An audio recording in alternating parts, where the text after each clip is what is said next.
जब मरने लगोगे तो सब यही कहें या तो मरे न जाएं और या तो ठीक ही हो जाए।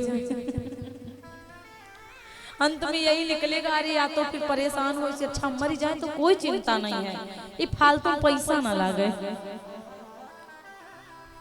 इंसान खुद परेशान हो जाता है, हे भगवान या तुमको बुला लो या तुमको ठीक कर दो। क्यों हिम्मत हारनी है, जाना है ही है तो काहे ना भगवान का भजन किया जाए भाई। एक बार दुर्वासा ऋषि जी वैकुंठ को गए, तो वैकुंठ में भाई भगवान बड़े प्रसन्न हुए। संत आते हैं तो बड़ा सम्मान स्वागत करते हैं। माला उठाई, माला उठा करके नारायण ने अपने गले की पहना दिया दुर्वासा जी को। दुर्वासा ऋषि जी बड़े प्रसन्न हुए। चलते चलते इंद्रलोक को आए।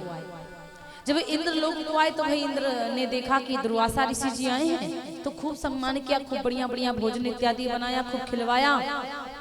दुर्वासा ऋषि जी प्रसन्न हो गए, इतना बढ़िया है, इसने हमारा बड़ा सम्मान किया, तो मन करता है इसको कुछ अच्छा दे दूं। तो भगवान ने जो दिया था, भगवान का प्रसाद ही दे दिया, अपना प्रसाद दे दिया। अब इसको कदर नहीं हुई, इसने गले से निकाल कर एरावत के हाथ गले में डाल दिया, हाथी के गले में, और हाथी पता नहीं कैसे हिला हिला के माला निकाल के पैरों के तले गौंज दिया। अब भाई इंद्र महाराज को बड़ी गुस्सा, ये कैसा मतलब कृति, गलत बात है।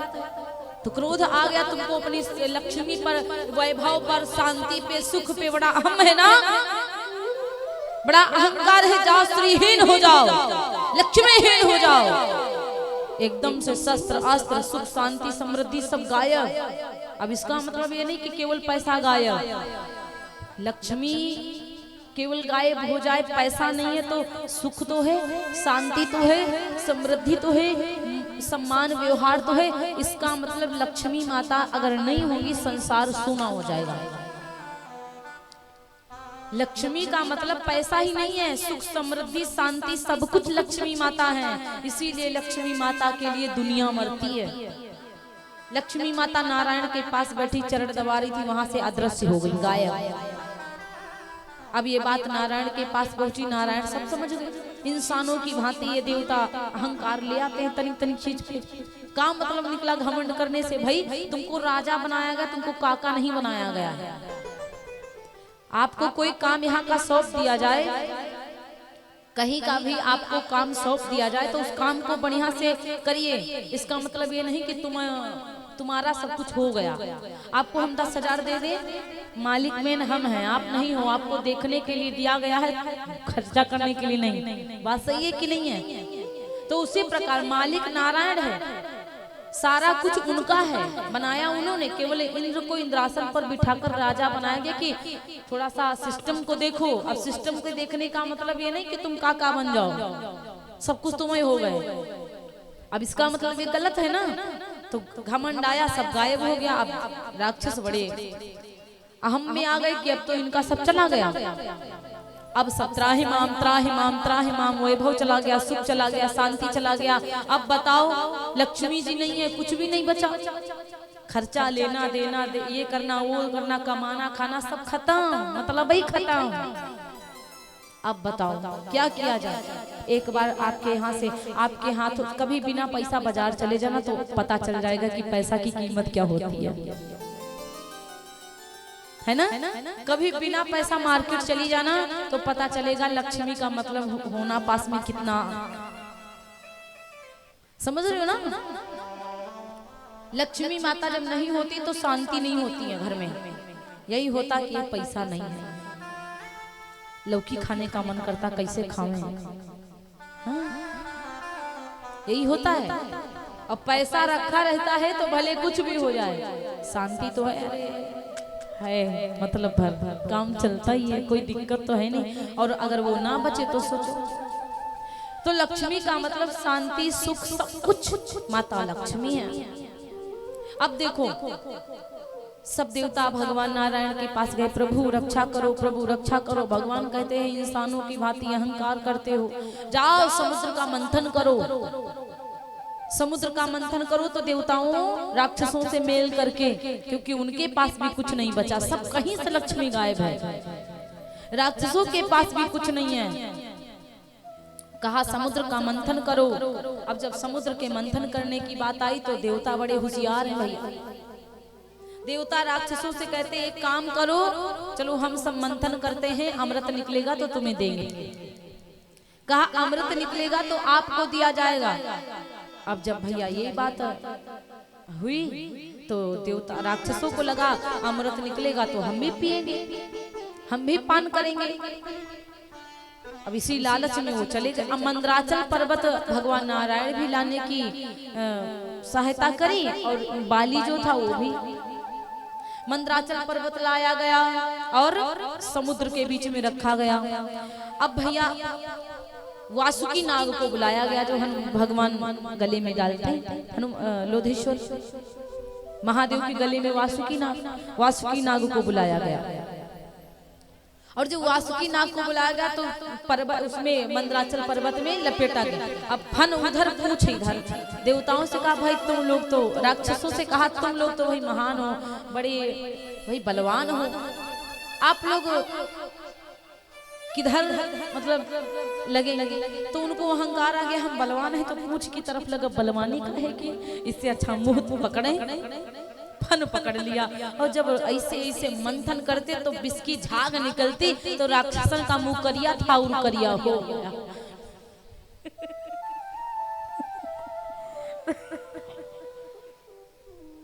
बोली व्यास भगवान की। और भैया वो झाग जब इसकी आती तो और परेशान। अभी इनका अहंकार टूट गया और सबसे पहले निकला विष। और जब विष निकला तो भैया कोई पीने वाला नहीं। भोलेनाथ को बुलाया गया। देवताओं की जो रक्षा करे वो महादेव है, और जो देवता साधारण लोगों की रक्षा करे वो केवल देव है ना।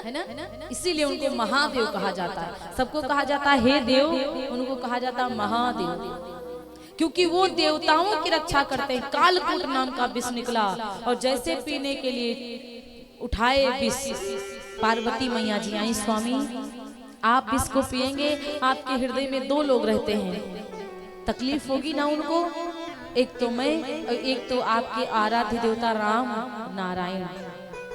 नारायण ही राम है और राम ही नारायण है। तो बताइए, भगवान ने कहा, शंकर भगवान ने कहा आप चिंता मत करो देवी। और जब विष का पान किया तो यहाँ तक आए। भगवान को दिक्कत हुई। अर्धांगिनी क्यों कहा जाता कि पति देवता आगे, धर्म पत्नी पति देवता आगे, कोई दिक्कत हो हम है ना पीछे, काहे के लिए भाई परेशान है आप, इसको कहते हैं धर्म पत्नी। और जब विष को पिया और परेशानी हुई और मैया पार्वती ने गले पे केवल हाथ रखा, एकदम से शांति का अनुभव हुआ। तब जाकर इनका गला नीला पड़ा, तब से नाम पड़ गया नीलकंठ। बोले नीलकंठ भगवान की। तब जाकर फिर अमृत बटा तो मोहिनी का रूप लेकर आए, सबको अमृत बांटा भगवान ने। तो उसमें एक राक्षस आ गया अमृत लेने के लिए। और जैसे अमृत लेने के लिए राक्षस आया तो देवताओं का भेष बनाया और एकदम से बीच में खड़ा हो गया। अमृत पी लिया, तब तक सूर्य चंद्रमा ने कहा प्रभु ठहरो, ये राक्षस है जो अमृत पी लिया है। भगवान ने क्रोध में मुझसे दगा। क्रोध में भगवान ने एकदम से चक्र सुदर्शन छोड़ा तो उसकी गर्दन कट गई। और जैसे कटी तो वो मरा नहीं, क्योंकि अमृत पी चुका था, अमर हो गया था। तो उसका धड़ अलग उड़ रहा है, गर्दन अलग उड़ रही, धड़ अलग चल रहा है। उसी का नाम पड़ा राहु केतु। और वही राहु केतु शैतानी करता है। अभी भी चंद्र ग्रहण लगते, सूर्य ग्रहण वो छूता है जाके, तो भगवान ने चक्र सुदर्शन की रखवाली, चक्र सुदर्शन को रखवाली में रखा है। जब जब छूने जाता है तब तक भगवान का चक्र सुदर्शन रक्षा करता है। इसलिए महाराज कहा जाता है कि भगवान जिसकी रक्षा में लगे हुए हैं उसका कोई बिगाड़ने वाला कुछ भी नहीं है। अब देवता अमृत पी लिए, फिर अहंकार, अब तो हम नाना बने गए, अब हमारे जैसा कोई नहीं है। फिर देवताओं को अहंकार हो गया। अब उधर राक्षसों ने दुश्मनी मान लिया कि कितना धोखा दिया। पहली बात तो विष भी नहीं दिया हमको, और हमको मुंह की तरफ, फन की तरफ लगा दिया और काले हुए गए ऊपर थे। अब बताओ देवता गुस्सा करेंगे राक्षस की नहीं करेंगे। अब बलि सबसे बड़े हैं, बलि प्रहलाद जी के पोता हैं। जो बलि है ना, प्रहलाद जी के पोता। अब महाराज कहा जाता है कि जो प्रहलाद जी के पोता थे बलि, तो वो बहुत बड़े राक्षस थे। अब जो बलि महाराज थे कहने लगे गुरुजी, अब इनके गुरुजी हैं शुक्राचार्य, इनके गुरु हैं शुक्राचार्य। तो कहा जाता है कि शुक्राचार्य जी बलि के पास थे। बलि ने पूछा, प्रभु आप बताओ राक्षसों का वध कैसे करें, देवताओं का वध कैसे करें। तो शुक्राचार्य जी ने कहा, देवताओं का वध नहीं कर सकते क्योंकि अमर हो चुके, अमृत पी लिए, लेकिन हाँ हरा सकते हो। गुरु जब बता दे, गुरु बहुत बड़ी बात होती है। गुरु अंधकार से प्रकाश की तरफ ले जाना, उसको कहते हैं गुरु। आप ये माला यहाँ पर चढ़ाइए व्यास पे, बोली व्यास भगवान की जय। तो महाराज कहा जाता है गुरु अंधकार की तरफ से प्रकाश की तरफ जो लेके जाए वही होता है गुरु। शुक्राचार्य जी महाराज ने कहा, शुक्राचार्य जी ने कहा कि आप एक काम करो, आप यज्ञ करो, 3 लोगों की सेवा करो, 3 लोगों की सेवा, और 3 लोगों की सेवा जो करता है देवता उसकी बात बहुत मानते हैं। अब बताएं, किसी को पता है?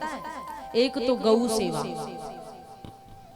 एक तो गौ सेवा। और मानेंगे तो कहा आप पड़ोसी थोड़ी ना जान पाएंगे कि आज पड़ोसी की बात भगवान माने। आप जो सोचोगे भगवान जी हमको ये वाली काशकार होती है, अब कहा बताऊं 35 लाख रुपया नहीं है, नहीं तो लेते, धीरे धीरे ऐसे जुगाड़ बन जाएगा, आ जाएगी तब मानेंगे। तो वही बात होती है, फिर सोच लो हो जाता है। अब कहा जाता है कि इधर 3 लोगों की सेवा करना पड़ा, गुरु सेवा, संत सेवा, गौ सेवा। गैयन की रक्षा करी, खूब खिलाया पिलाया, गुरु की सेवा करी, संत की सेवा करी और यज्ञ प्रारंभ कर दिया। और जब 3 लोगों की सेवा करी तो देवताओं से सब कुछ छीन लिया, का मृत्यु लोक का, इंद्र लोक का, स्वर्ग लोक सब तो छीन लिया और सब अधीन हो गए देवता, बलि के अधीन। अब बताओ, अब जब अधीन हुए तो देवताओं की माता जिनका नाम है अदिति, कश्यप जी की पत्नी है। अब महतारी के मैया आप लोग लड़के बच्चा खिलाओगी, कम से कम कथा सुन लो। सब खटर पटर करे बैठी हैं, आज कथा नहीं सुन रही हैं आप लोग। और जो मैया पांव पसार के बैठी हैं, सीधा कर लो, मंच की तरफ पांव सीधे कर लो। हम सोचे आपकी तरफ ना देखें, लेकिन दिखा जब सुनती नहीं तो देखना ही ना पड़ेगा। बोले व्यास भगवान की, मंच की तरफ कोई चरण नहीं पसारेगा। हाँ तो महाराज अब कहा जाता है कि जब इस प्रकार सेवा करी, यज्ञ प्रारंभ किया, सब छीन लिया बलि ने। अब फिर से देवता हारी है, फिर अहंकार टूटा। काहे के लिए ऐसा करते हो जो अहंकार टूट जाए बार बार? घमंड किसी को नहीं करना चाहिए, किसी चीज पे नहीं करना चाहिए। अदिति माता कहने लगी, स्वामी मेरे पुत्र जो हैं देवता हार गए, सब तो छीन लिया है बलि ने, अब क्या करूं? तो कहा करोगे क्या, इन सब के चक्कर में ना पड़ो, भगवान का भजन करो बस। ये सब देवता इंसानों की भांति अहंकार में आ जाते हैं। तो कहा माँ है ना, माँ का दिल मानता नहीं है। बच्चे दुख में हैं तो माँ का हृदय जो है बड़ा वात्सल्य भरा होता है। माँ का दिल नहीं मानता कि हमारे बच्चे को कुछ हो, कोई कष्ट हो। अब कहा जाता है कि एक व्रत बताया, उस व्रत का नाम था पयोव्रत। वो पयोव्रत निष्ठा प्रेम से किया है अदिति माता ने, तो उनके यहाँ भगवान वामन का प्रागट्य हुआ। भगवान नारायण साक्षात वामन का अवतार लेकर के आए। बोली वामन भगवान की।